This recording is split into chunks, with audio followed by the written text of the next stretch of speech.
Minha noiva disse: preciso testar alguns outros relacionamentos antes de nos casarmos. Quero ter certeza absoluta de que você é o cara certo. Então ajudei ela a testar a vida de solteira permanentemente e devolvi seu anel de noivado. A reação dela foi épica.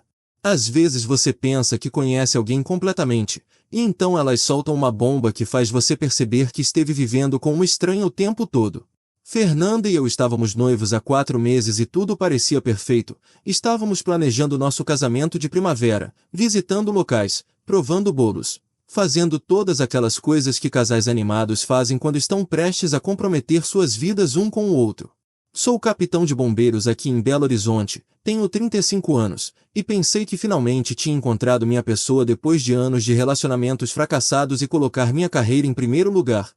Fernanda, que tem 29 anos e trabalha como técnica veterinária, parecia compartilhar minha visão de construir algo real juntos, até aquela terça-feira à noite quando ela completamente destruiu meu mundo com uma conversa que ainda me deixa tonto. Estávamos sentados no meu apartamento no centro da cidade depois do jantar, eu navegando por possíveis destinos de lua de mel no meu notebook enquanto ela folheava revistas de casamento, quando de repente ela fechou sua revista e disse: Henrique, preciso falar com você sobre algo importante. O tom da voz dela fez meu estômago cair imediatamente. Você conhece aquela sensação quando alguém está prestes a dar notícias que vão mudar tudo? Fechei meu notebook e me virei para encará-la, esperando talvez algum estresse do casamento ou drama do trabalho, mas o que saiu da boca dela era algo para o qual eu nunca poderia ter me preparado. Tenho pensado muito sobre casamento ultimamente, ela começou, e senti um vislumbre de esperança de que talvez ela quisesse antecipar o casamento, mas então ela continuou. E percebi que preciso testar alguns outros relacionamentos antes de me comprometer a passar minha vida com você. Literalmente pisquei para ela por 10 segundos completos, convencido de que tinha escutado errado, mas ela continuou com esse tom casual como se estivesse discutindo planos de fim de semana. Você não compraria um carro sem experimentar outros primeiro, certo? Casamento é muito mais importante que um carro, então acho que é inteligente eu explorar minhas opções antes de nos casarmos. Me senti como se estivesse em algum tipo de realidade alternativa onde a mulher com quem eu planejava me casar estava comparando nosso relacionamento a comprar um carro, mas os golpes continuaram vindo. Já estive conversando com o Rodrigo na minha academia, ele é aquele personal trainer que mencionei, e acho que há um potencial real lá que preciso explorar. Meu coração estava batendo tão forte que eu podia ouvi-lo nos meus ouvidos, e consegui perguntar: você está seriamente me dizendo que quer sair com outras pessoas enquanto estamos noivos? Ela acenou como se fosse a coisa mais razoável do mundo e disse: não estou dizendo que quero terminar com você, Henrique. Eu te amo e vejo um futuro conosco, mas preciso ter certeza absoluta antes de fazer um compromisso tão grande. Estou pedindo para você me esperar enquanto resolvo isso. A audácia de tudo aquilo era de tirar o fôlego. Ela queria que eu colocasse minha vida em pausa enquanto ela procurava algo melhor, e estava enquadrando isso como algum tipo de decisão madura e responsável.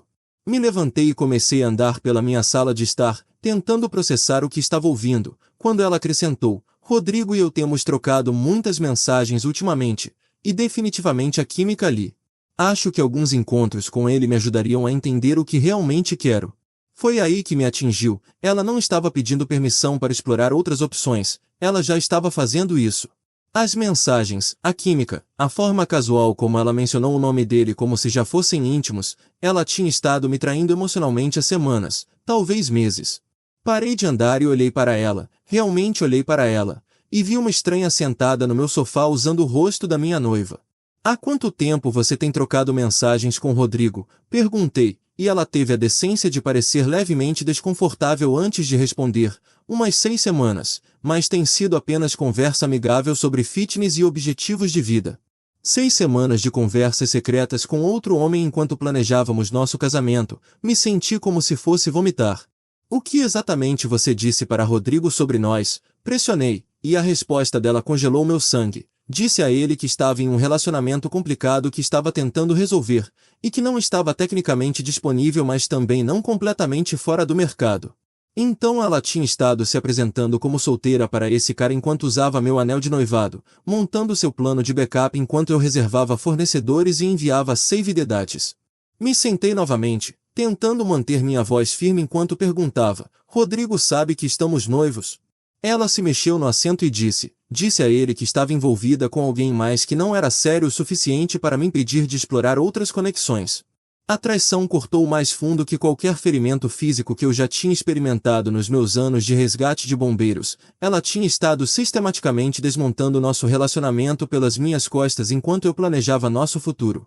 Percebi naquele momento que a mulher que pensei que conhecia, a mulher com quem estava pronto para me casar, tinha estado vivendo uma vida dupla e tratando nosso noivado como algum tipo de reserva até que algo melhor aparecesse. O que aconteceu em seguida abriu meus olhos para quão profunda essa decepção realmente era. Os próximos dias foram um borrão de revelação e desgosto que ainda estou processando meses depois. Não conseguia dormir, não conseguia comer, não conseguia me concentrar em nada no trabalho sem minha mente voltar em espiral para aquela conversa e tentando juntar todos os sinais que havia perdido. Minha irmã Patrícia, que é advogada especializada em divórcio, veio naquele fim de semana depois que liguei para ela em pânico, e ela me sentou para o que acabou sendo a conversa mais reveladora da minha vida.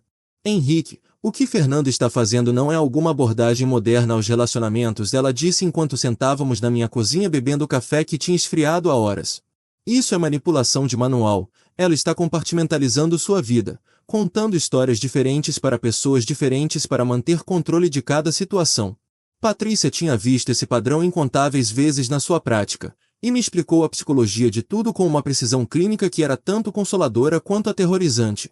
Ela disse para Rodrigo que você não é sério, disse para você que Rodrigo é apenas um amigo, e garanto que disse para seus colegas de trabalho e amigos ainda outra versão dos eventos que a faz parecer a vítima de uma situação confusa. Patrícia explicou, e senti como se peças de quebra-cabeça estivessem se encaixando na minha cabeça. Nos próximos dias, comecei a prestar atenção no comportamento de Fernanda com olhos novos, e os padrões se tornaram impossíveis de ignorar. Quando sua chefe doutora Cristina Santos ligou sobre mudanças de horário, Fernanda falou sobre mim como se eu fosse um namorado casual de quem estava se cansando em vez do seu noivo. Quando sua mãe ligou sobre planejamento do casamento, de repente eu era o amor da vida dela com quem ela mal podia esperar para se casar.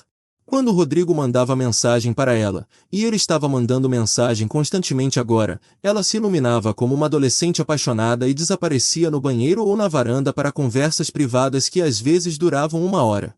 A mulher que tinha alegado que só precisava resolver as coisas estava ativamente nutrindo um caso emocional completo enquanto esperava que eu esperasse pacientemente pela decisão dela. Quando confrontei ela sobre as diferentes histórias que estava contando para pessoas diferentes, ela explodiu com uma raiva que me pegou completamente desprevenido. Você está sendo paranoico e controlador, ela gritou para mim durante o que se tornou a briga mais feia de todo o nosso relacionamento. Estou tentando ser honesta com você sobre meus sentimentos, e você está me fazendo sentir culpada por ser autêntica sobre minhas necessidades.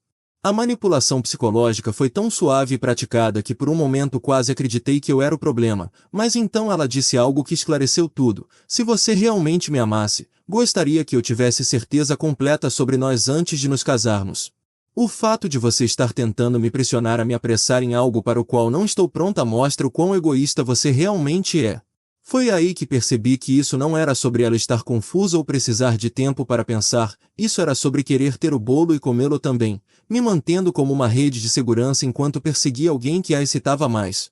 Na manhã seguinte, acordei e a encontrei fazendo uma mala, e quando perguntei para onde ela estava indo, ela disse, vou ficar com Rodrigo por alguns dias para clarear minha cabeça e descobrir o que realmente quero. Preciso de espaço para pensar sem você pairando sobre mim e me fazendo sentir culpada por explorar minhas opções. A forma casual como ela anunciou que estava se mudando com o cara com quem tinha estado me traindo emocionalmente, enquanto ainda usava meu anel de noivado, foi o último prego no caixão de qualquer respeito que me restava por ela. Então você está escolhendo ele, eu disse, e ela teve a audácia de parecer machucada pelas minhas palavras. Não estou escolhendo ninguém, Henrique. Estou tirando um tempo para resolver meus sentimentos em um ambiente neutro onde posso pensar claramente. Ambiente neutro. Foi assim que ela chamou se amontoar com seu brinquedinho enquanto esperava que eu esperasse como algum tipo de plano de backup. Enquanto caminhava em direção à porta com sua mala, ela se virou e disse, vou ligar para você em alguns dias quando tiver tido tempo para processar tudo. Espero que você use esse tempo para pensar se realmente quer se casar com alguém que precisa de garantia sobre uma decisão tão importante.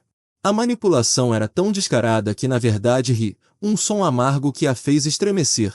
Ela queria que eu acreditasse que a traição dela era na verdade um favor ao nosso relacionamento, que se mudar com outro homem enquanto estava noiva comigo era algum tipo de abordagem madura ao compromisso. Depois que ela saiu, sentei no meu apartamento cercado de materiais de planejamento de casamento e percebi que a mulher com quem estava pronto para passar minha vida tinha estado sistematicamente preparando sua estratégia de saída enquanto eu planejava nosso futuro. E ela genuinamente esperava que eu fosse grato pelo privilégio de esperar ela decidir se eu valia a pena manter. O verdadeiro escopo da traição dela não ficou claro até eu começar a investigar mais profundamente o que ela tinha estado dizendo para todos ao nosso redor. Cerca de uma semana depois de Fernanda se mudar com Rodrigo, estava no supermercado quando esbarrei na doutora Cristina Santos, chefe de Fernanda na clínica veterinária, e o que ela me disse congelou meu sangue. Henrique, sinto muito ouvir sobre sua situação, ela disse com simpatia genuína na voz. Fernanda tem lutado muito no trabalho ultimamente, falando sobre como você se tornou controlador e como está tendo dúvidas sobre se casar com alguém em uma profissão tão perigosa. Fiquei ali no corredor de cereais, completamente atordoado, enquanto doutora Cristina continuava. Ela tem dito que você tem pressionado ela a deixar o emprego e que você fica bravo quando ela fala com outras pessoas. Não tinha ideia de que as coisas tinham ficado tão ruins entre vocês dois. A audácia de tudo aquilo me atingiu como um trem de carga. Enquanto eu estava em casa de coração partido e confuso, Fernanda tinha estado sistematicamente destruindo minha reputação no local de trabalho dela, me pintando como algum tipo de controlador abusivo para justificar seu caso. Doutora Cristina, preciso que saiba que nada disso é verdade, eu disse, tentando manter minha voz firme. Fernanda tem tido um caso emocional com um cara da academia dela há meses, e ela se mudou com ele enquanto ainda estávamos noivos. A expressão de choque no rosto da doutora Cristina me disse tudo o que eu precisava saber. Fernanda tinha estado interpretando a vítima tão convincentemente que a própria chefe dela acreditava que eu era o problema. Nos próximos dias, comecei a procurar amigos mútuos e descobri que a campanha de assassinato de caráter de Fernanda tinha estado acontecendo há meses, não semanas. Meu companheiro de equipe André, que é paramédico e sempre se deu muito bem com Fernanda, me contou algo que revirou meu estômago. Cara, ela tem perguntado sobre seu horário há meses, querendo saber quando você trabalharia até tarde ou faria plantões noturnos. Pensei que ela estava planejando surpresas para você, mas agora estou me perguntando se ela estava usando essa informação para se encontrar com esse Rodrigo. As peças estavam se encaixando com uma clareza nauseante. Fernanda não tinha apenas estado me traindo emocionalmente. Ela tinha estado estrategicamente planejando sua saída do nosso relacionamento enquanto simultaneamente montava uma narrativa que me faria parecer o cara mau quando ela finalmente puxasse o gatilho. Ela tinha estado dizendo às pessoas que eu era controlador enquanto usava meu horário de trabalho para facilitar seu caso, alegando que eu estava pressionando ela a deixar o emprego enquanto na verdade estava planejando me deixar por outra pessoa.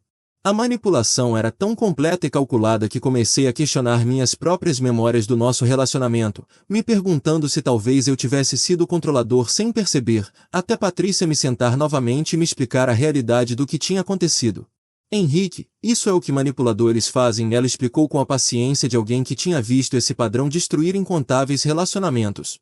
Eles reescrevem a história para se tornarem a vítima e seu parceiro vilão, então quando a verdade sai, eles já têm um sistema de apoio no lugar que acredita na versão deles dos eventos. Enquanto isso, meu amigo da estação de bombeiros, Comandante Silva, que é como uma figura paterna para mim, começou a ouvir coisas pelos corredores que confirmaram meus piores medos sobre há quanto tempo isso estava acontecendo. Filho, odeio ser o portador de mais notícias, mas estava conversando com o comandante Oliveira da Estação 12, e ele mencionou que a esposa dele viu Fernanda naquela nova academia de CrossFit há meses, muito antes de ela te contar sobre Rodrigo, e ela definitivamente não estava lá para malhar. A linha do tempo estava ficando mais clara e mais dolorosa a cada dia. Fernanda tinha estado vivendo uma vida dupla por muito mais tempo do que eu imaginara. E toda a conversa que tivemos sobre nosso futuro tinha sido uma mentira enquanto ela ativamente perseguia outra pessoa. Mas então algo aconteceu que eu nunca esperei. Rodrigo começou a se cansar do drama de Fernanda e sinais confusos sobre seu verdadeiro status de relacionamento. André ouviu através de um amigo que Rodrigo tinha estado se gabando sobre sua nova namorada para pessoas na academia, mas quando alguém perguntou quando ele ia conhecer a família dela, Rodrigo percebeu que nem mesmo sabia fatos básicos sobre a vida de Fernanda porque ela tinha sido tão reservada sobre tudo. Aparentemente, Rodrigo começou a fazer perguntas diretas sobre por que ela ainda usava um anel de noivado se realmente estava solteira. E por que ela não conseguia dar uma resposta direta sobre sua situação de moradia ou sua linha do tempo para tornar o relacionamento deles oficial? O relacionamento de fantasia que Fernanda tinha estado criando começou a rachar sob o peso das expectativas do mundo real, e Rodrigo começou a perceber que tinha se envolvido com alguém que era muito mais complicada e desonesta do que tinha esperado. Quando ele começou a se afastar e pedir espaço para pensar sobre o que realmente queria, Fernanda entrou em pânico e tentou convencê-lo de que eu era apenas um colega de quarto de quem ela estava tendo problemas para se livrar. Mas naquela altura Rodrigo tinha investigado o suficiente para saber que isso não era verdade. A mesma mulher que tinha me convencido de que o caso dela era apenas exploração inocente agora estava desesperadamente tentando convencer seu parceiro de caso de que nosso noivado nunca tinha sido real em primeiro lugar. Foi aí que decidi que tinha terminado de ser o plano de backup de alguém e tomei a ação mais libertadora de toda a minha vida.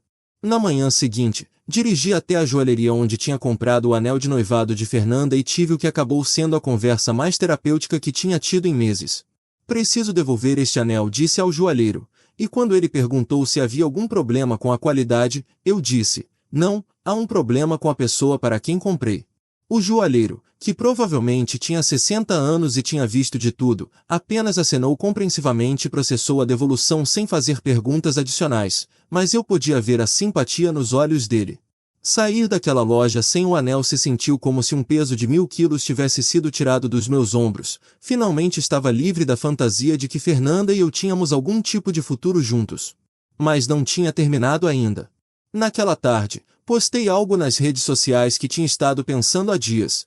Depois que minha noiva decidiu que precisava testar outras opções antes de se comprometer com o casamento, decidi ajudá-la a explorar todas suas possibilidades, me tornando indisponível como plano de backup.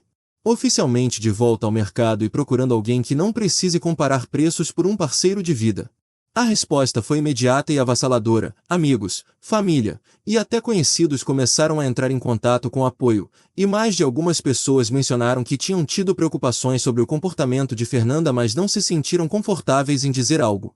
Meu telefone estava tocando sem parar com mensagens de pessoas que tinham testemunhado sua manipulação em primeira mão e estavam aliviadas que eu finalmente tinha visto através dela.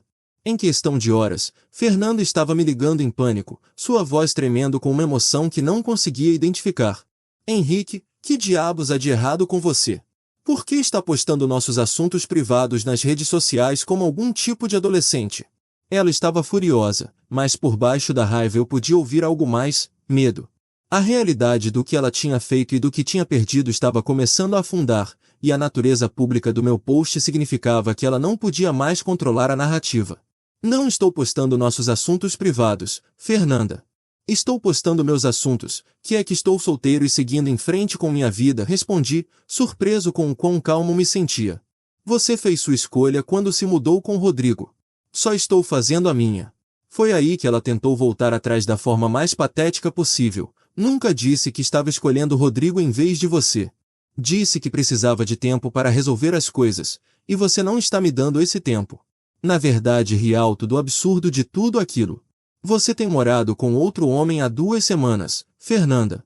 Quanto mais tempo você precisa? O silêncio do outro lado da linha se estendeu por tanto tempo que pensei que ela tinha desligado, mas então ela disse algo que revelou o quão delirante ela tinha se tornado. Rodrigo e eu estamos tendo problemas. Ele não é quem eu pensei que fosse, e estou começando a perceber que o que tínhamos era real e valia a pena lutar. Pouco demais, tarde demais. O que tínhamos era real, eu disse. Tempo passado. Você jogou fora no momento em que decidiu testar outra pessoa enquanto esperava que eu esperasse pela sua decisão. Nas próximas semanas, ouvi pelos corredores que a vida de Fernanda tinha completamente implodido. Rodrigo tinha de fato seguido em frente com outra pessoa, uma mulher que estava realmente solteira e disponível, e Fernanda se encontrou sem lugar para ir e com uma reputação em frangalhos. Seus colegas de trabalho na clínica veterinária tinham começado a tratá-la diferentemente uma vez que doutora Cristina compartilhou a história real do que tinha acontecido, e vários dos nossos amigos mútuos tinham se distanciado dela depois de testemunhar as táticas de manipulação em primeira mão. A mulher que tinha pensado que podia ter o bolo e comê-lo também ficou com nada além de migalhas e arrependimento. Quanto a mim, algo lindo aconteceu cerca de 3 meses depois. Patrícia me apresentou a amiga dela, Isabela, uma enfermeira no Hospital das Clínicas que tinha se mudado recentemente para a cidade e estava procurando conhecer pessoas novas. Isabela tinha 32 anos, era inteligente, honesta e refrescantemente direta sobre o que queria em um relacionamento. Quando contei a ela sobre o que tinha acontecido com Fernanda, esperando que ela ficasse desanimada com o drama, ela apenas balançou a cabeça e disse: "Não consigo imaginar fazer isso com alguém que dizia amar. O ponto todo de estar em um relacionamento é que você já escolheu aquela pessoa."